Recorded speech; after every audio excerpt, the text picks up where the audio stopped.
So, the New Testament, and I will begin with a little introduction, a short textual criticism 101, just for 1 minute or so we can switch mode in a way.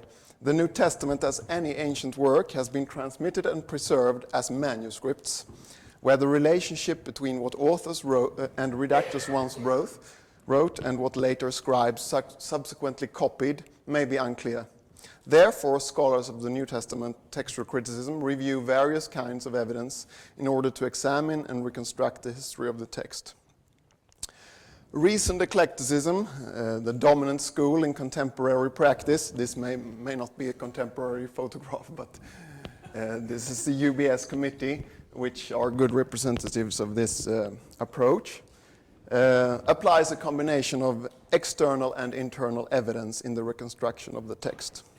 External evidence pertains to the physical textual witnesses, their date, source, and relationship to other textual witnesses, whereas internal evidence depends partly on considerations of the habits of scribes and various paleographical features in the manuscripts, transcriptional evidence, and partly on considerations of what the author was likely to have written, intrinsic evidence. An important there you go. Oops. It's a bit slow. An important and widely used criterion in textual criticism is to prefer the more difficult reading, a criterion known in its Latin form as lectio difficilior potior. The more difficult reading is the stronger or more probable, or just lectio difficilior or difficilior. The criterion relating to transcriptional evidence suggests that it's more likely that a scribe who introduces a change in the text will make it smoother than more complicated. In practice, however, this, as every criterion, has its problems and exceptions. First, there is, of course, the matter of identifying what could have been difficult for scribes at certain times in the history of transmission. As Hort reminds us, we have to do with readings only as they are likely to have appeared to transcribers, not as they appear to us. Secondly,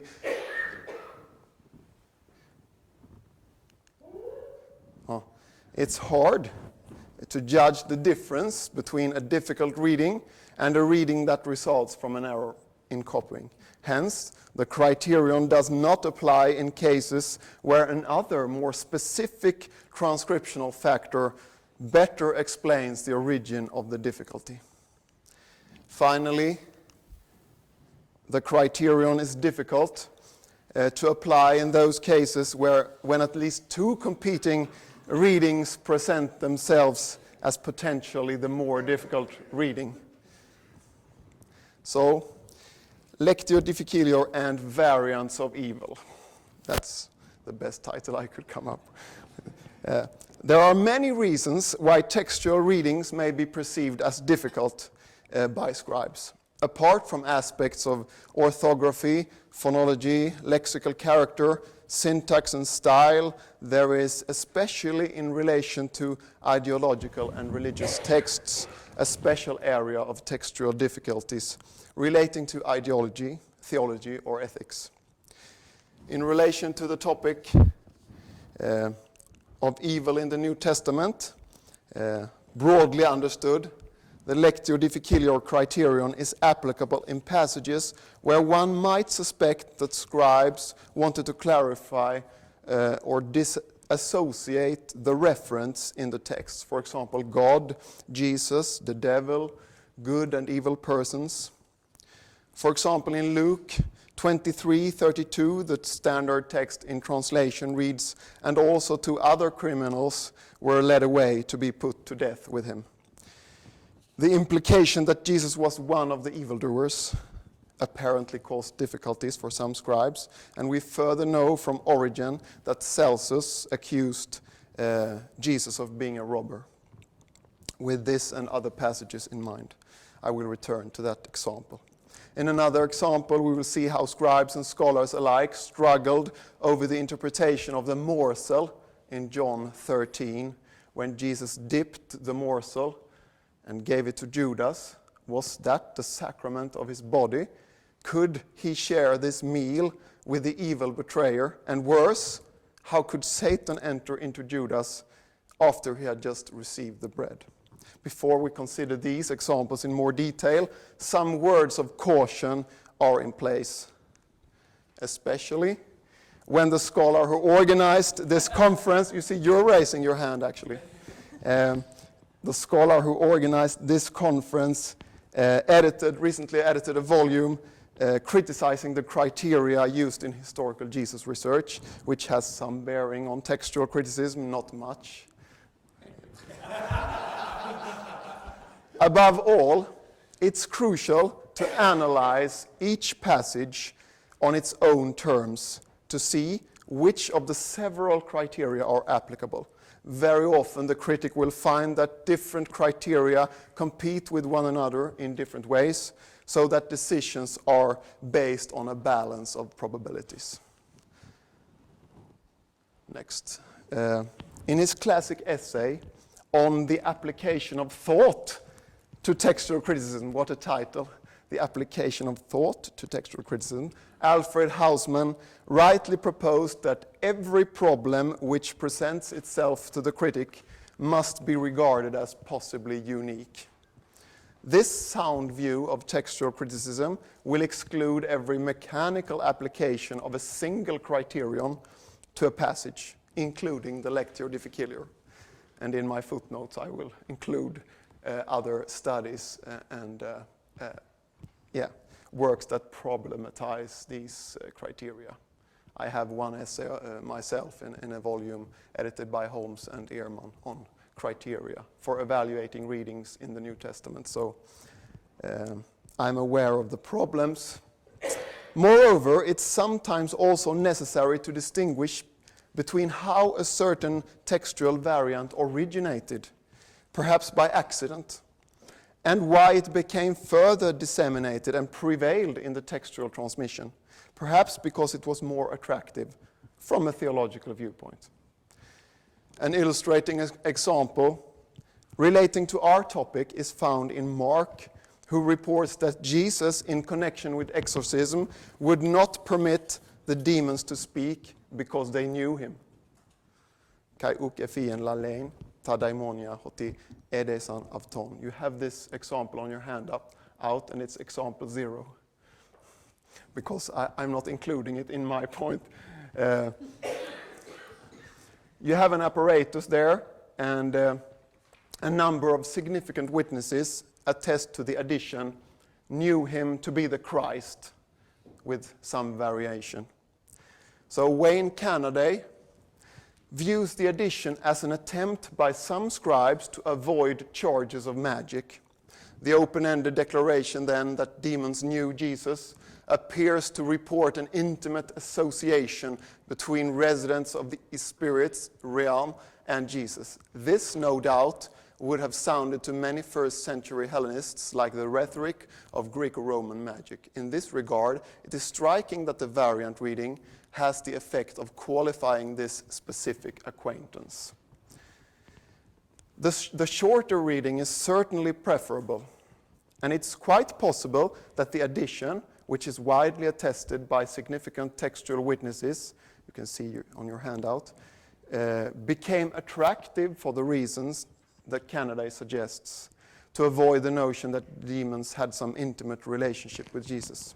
In this case, however, a more natural explanation for the origin of the addition is to regard it as a harmonization to a parallel passage in Luke 4:41, which translates, "But he rebuked them and would not allow them to speak, because they knew that he was the Christ, the Messiah." And in this passage, I should add, there is no textual variation. So you can go on and ask, did Luke make this addition, etc. But I will leave that to the redaction critics. Okay. Hopefully, the Lectio Difficilior criterion then will prove more useful in our selected examples. In Matthew 27, 16 to 17, Luke 23, 32, and John 13:26, and I could add the following verse too there. And all this textual evidence for each example is available on your handout. So my first example is from Matthew 27. At that time, they had a notorious prisoner called Jesus Barabbas. So after they had gathered, Pilate said to them, "Whom do you want me to release for you? Jesus Barabbas, Jesun ton Baraban, or Jesus who is called the Messiah?" In this first passage, the evidence for the long reading, Jesus Barabbas, which occurs twice in the context, is attested by a few textual witnesses, including a few relatively late manuscripts, which in general are not considered particularly weighty. On the other hand, we know that both main readings are early, since Origen cites the passage and discusses this textual variation. His comment reveals that there may have been strong motives for scribes to omit the name Jesus before Barabbas. First, in his comment on Matthew 24:5, where Jesus predicts that many will come in my name, saying, "I am the Messiah," and they will lead many astray, Origen states, in like manner, as according to some manuscripts, Barabbas was also called Jesus, and yet was a robber, having nothing of Jesus except the name. So there are, in my opinion, many Christs, but only in name. Then, in a comment on Matthew 27:17, Origen, according to the Latin translation, the Greek is not preserved, so we must be cautious, says, "In many copies it is not stated that Barabbas was also called Jesus, and perhaps the omission is right." So he was a bit ambiguous. Origen then goes on to explain why the reading Jesus Barabbas cannot be right. And he says, "In the whole range of the scriptures, we know that no one who is a sinner is called Jesus," and concludes that the name was added by the heresies. So there you have it. If we are to trust the Latin interpreter of Origen's comment on the passage, he was unfavorably disposed to the reading Jesus Barabbas, since it associated Jesus with an evildoer, and so must have been added by heretics. Conversely, this attitude has prompted modern text critics, and here are the modern again, including, at least compared to Origen, they're modern, including the UBS committee and commentators, to assume that the long reading is original to Matthew, because of the strong motive for scribes to omit Jesun. In this connection, it's interesting to note that even in some of the few Greek manuscripts which attest to the long reading, Jesus has been deleted by correctors in both verses. It is indeed difficult to account for the reading with Jesun if it's not original. And there is another factor. Tregell proposed that the two letters in hymin in verse 17 had been duplicated. Hymin in resulting in the Norman sacrum for Jesus, Jesun, Jota, Ny. However, this paleographic explanation could be turned around to explain how the name was dropped, and does not explain the presence or absence of the name in verse 16 without requiring an additional change. John Meyer, who is among the few scholars who defend the short reading, suggests that Jesus was inserted before Barabbas in order to sharpen the comparison, the contrast. This argument can also, of course, be turned around. The evangelist could have desired to juxtapose the two prisoners, creating an antithetical parallel. So here, the question is, well, was this a problem for the evangelist? Probably not. And here is Rafael Rodriguez reminding us about the problem with the criteria of embarrassment. So this factor can be turned around, that's the argument.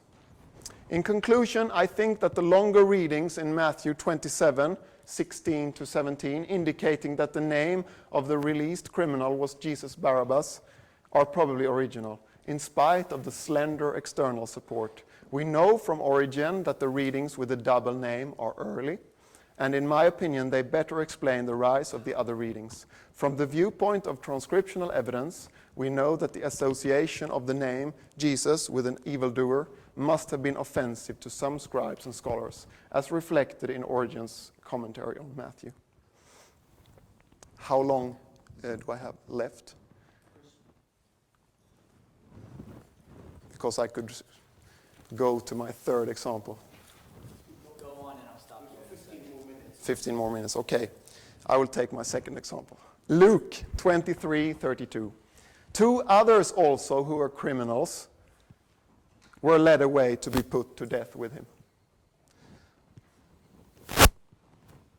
The text printed in our standard editions could be translated literally, also two other criminals were led away with him to be crucified. From Luke's language, readers could thus get the impression that Jesus was one of the criminals.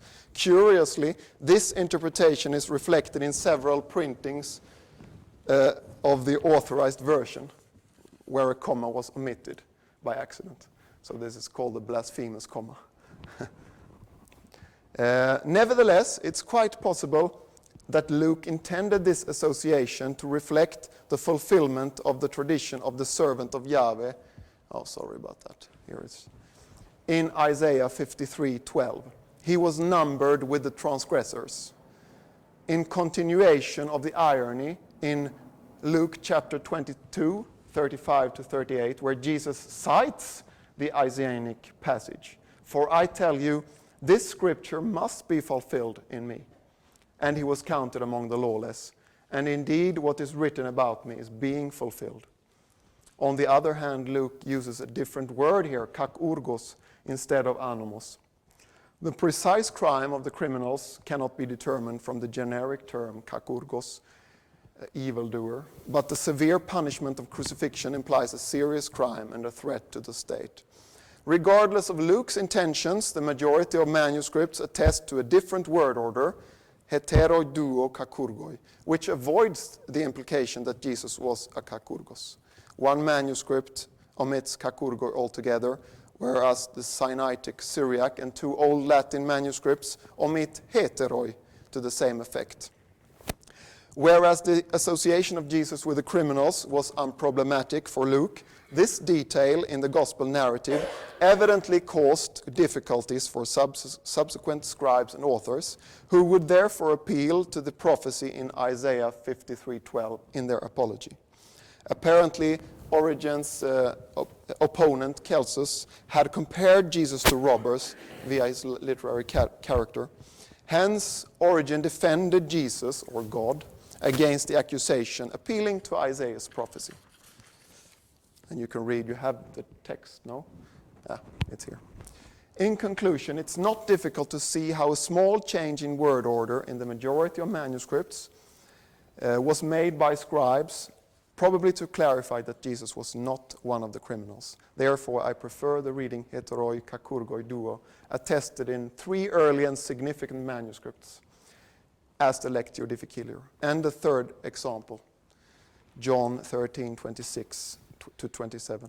So when he dipped the piece of bread, he took of it, and that is in square bracket to indicate the variant, and it's a very difficult variant, and gave it to Judas, son of Simon Iscariot.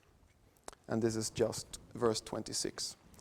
The editors of the UBS Greek New Testament regarded this textual problem as difficult, or in a first edition of that commentary, it was exceedingly difficult. So they stroke exceedingly, which is reflected both in the C rating and the words included within square brackets. As Metzger explains, it's difficult to decide whether the words lambani, kai, were added by copyists to recall Jesus' deliberate action at the Last Supper in taking bread, with reference to other passages in the Synoptics and Paul, or whether the words were omitted as irrelevant and unnecessary.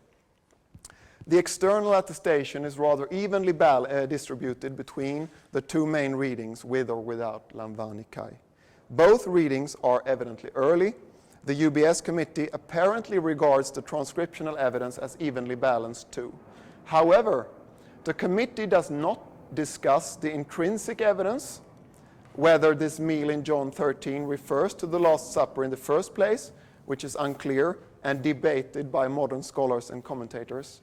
Further, the committee does not consider the possibility that scribes may have wanted to avoid such an association and the difficult notion that Jesus could have communion with the evil Judas, who was already under satanic influence.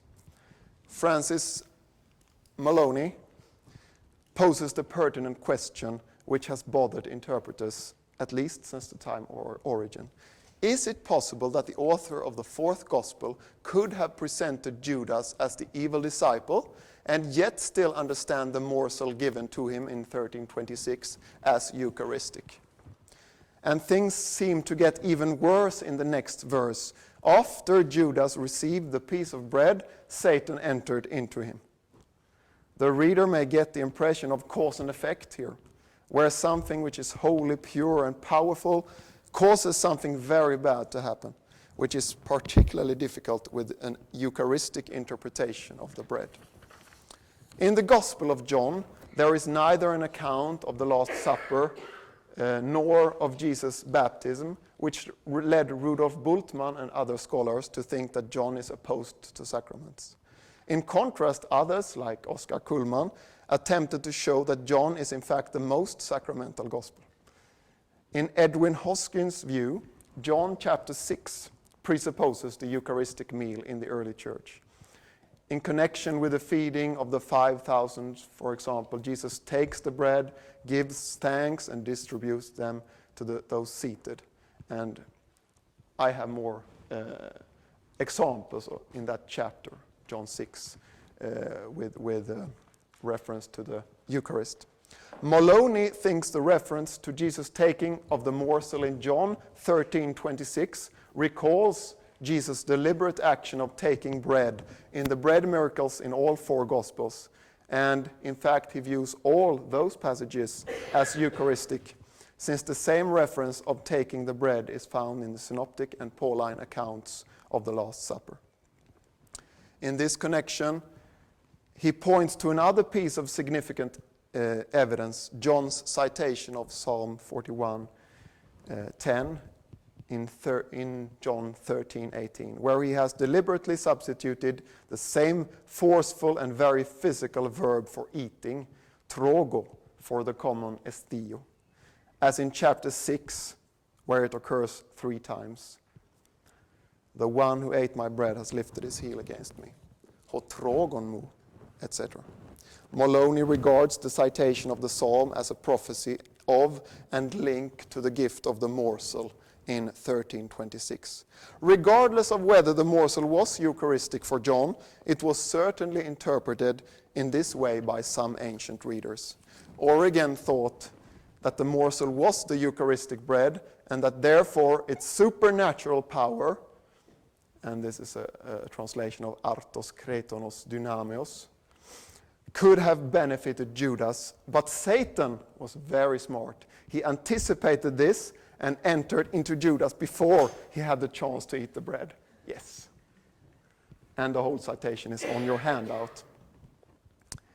The troublesome passage in John caused Augustine to write his tractate 62, a whole tractate for this passage, in order to deal with the distress from the godly and accusations from ungodly. And you have also this text on your handout. I know, dearest people, that some can be distressed, whether they are godly and so ask about it, or they are ungodly and so find fault with it, that after the Lord dipped the bread and gave it to his betrayer, Satan entered into him. For they say, did the bread of Christ, proffered from the table of Christ, so deserve this, that after it Satan entered into his disciple? Then Augustine goes on to object to this careless interpretation by appealing to Luke's chronology, which shows that the meals in Luke 22 and John 13 were 2 different events. The Lord had already earlier distributed the sacrament of his body and blood to all of them. as the Holy Luke most clearly tells. Citation there. And according to Luke, Satan had entered a first time into Judas before the Last Supper, when Judas went away to confer with the chief priests and officers to plan the betrayal. Thus, when Jesus later on in the account of John dipped and held out the morsel to Judas, it was to openly expose the traitor.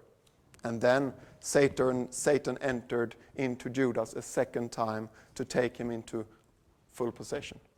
That's Augustine's explanation. Apparently, the passage caused these Christian authors difficulties not only because Jesus seemed to share the Eucharist with Judas, and Origen thought he did, but also because it seemed particularly strange that Satan entered into him after he had received the bread. In my opinion, the long variant with the Lambani Kai is clearly the Lectio Difficilior, as it enhances the interpretation of the bread as Eucharistic. Conclusions.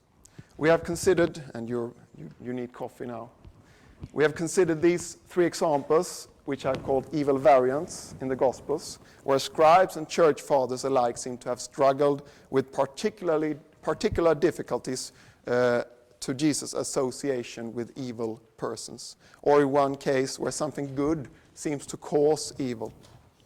And I won't summarize the examples, but I will say that in all my examples I have applied the Lectio Difficilior criterion, but not, hopefully, in a mechanical fashion.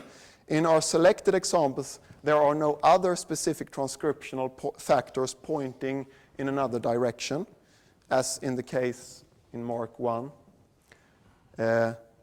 Further, we have referred to supporting evidence from church fathers, and also, actually, there were manuscripts adding the appeal to the prophecy in Isaiah.